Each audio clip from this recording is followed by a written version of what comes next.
the full Channel 347 Runnymede Eco Village eviction special,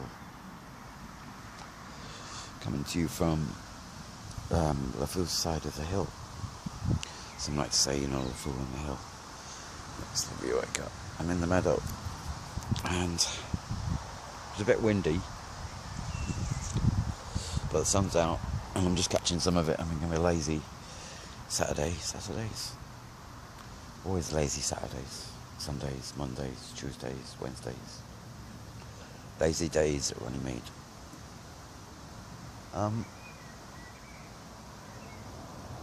Some kind of an update on what's going on. Well, there's a kind of strange silence at the moment. I've got this suspicion we're going through some kind of window whereby no one quite knows what's going on at all. Not even the powers that be, because what leaves, I don't know whether they'll have come to realise quite yet of the irony that they're presented with us here, and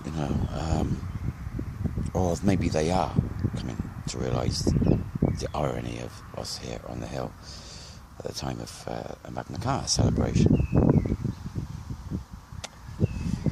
It might be. I haven't worked out quite yet why they've suddenly gone mad now and then gone quiet, because it's getting ever closer to the celebrations here, and for every day you get closer or delay on the court case,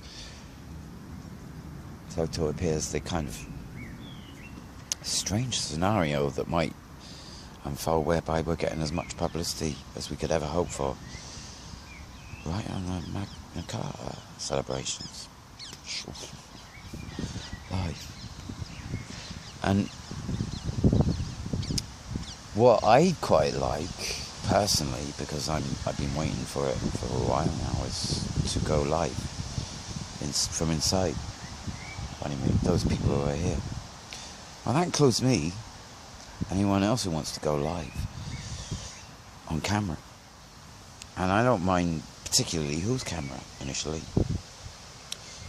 I know the story with the BBC, so that's accounted for. I know what they're going to do, because they won't go 247 live. Not with me, they won't. Not yet, anyway.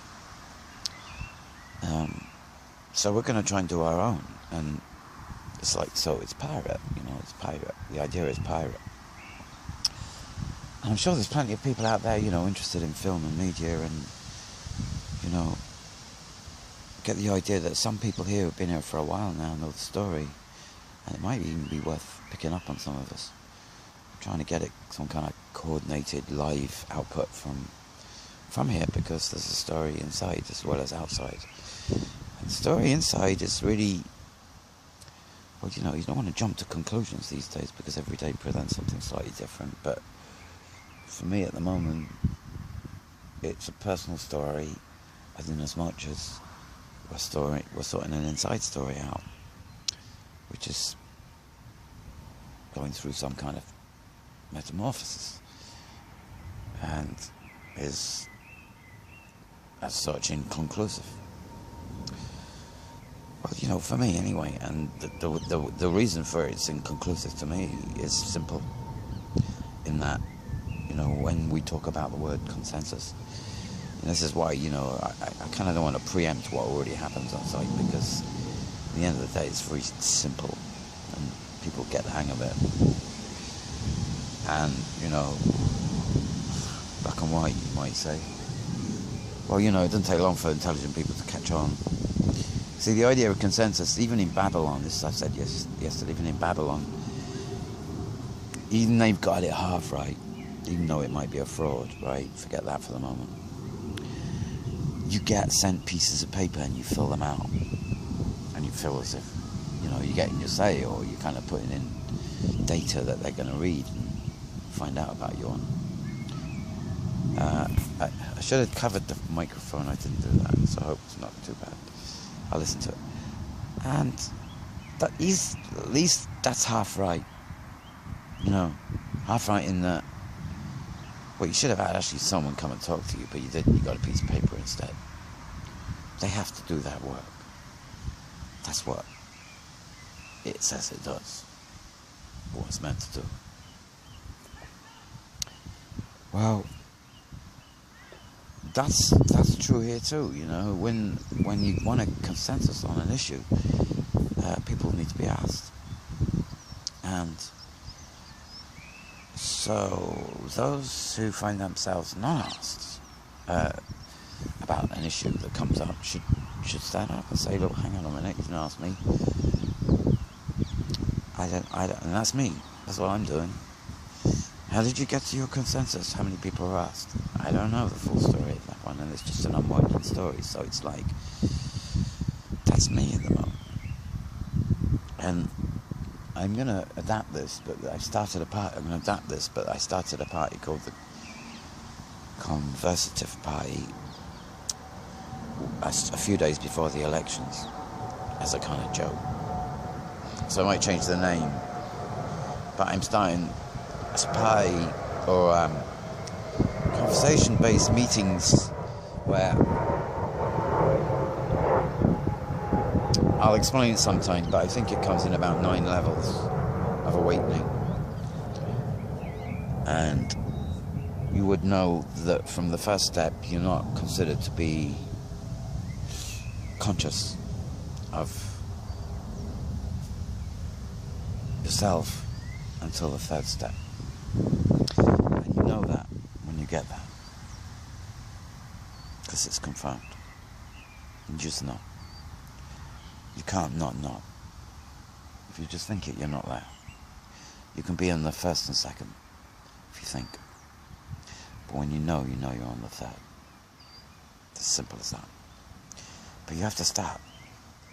Everybody has to start, and it starts on the 1st step. Everybody does. Because you can't get to the 3rd step unless you go to the 1st step first. And the other thing about it is that there's no age restriction. It's nothing to do with age. So you could get a 7-year-old on 9 steps. You could, conceivably.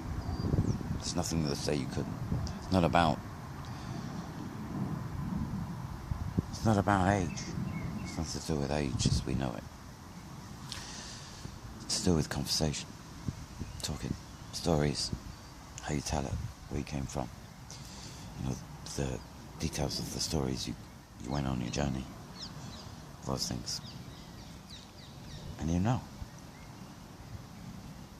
the detail of it, because you went on it. And you can talk about it. And that's the first thing you need to talk about before you kind of, I think, in this world it's going to be before you can be considered to have an input into the greater things, or more important things in life, really. It's going to change the nature of politics completely. It's nothing to do with voting for anyone, it's to do with who you are personally.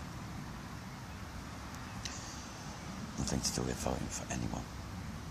It's just to do with who you are. Oh, it's true. Anyway, I'm gonna 9 minutes. I'm starting at my brain. I should just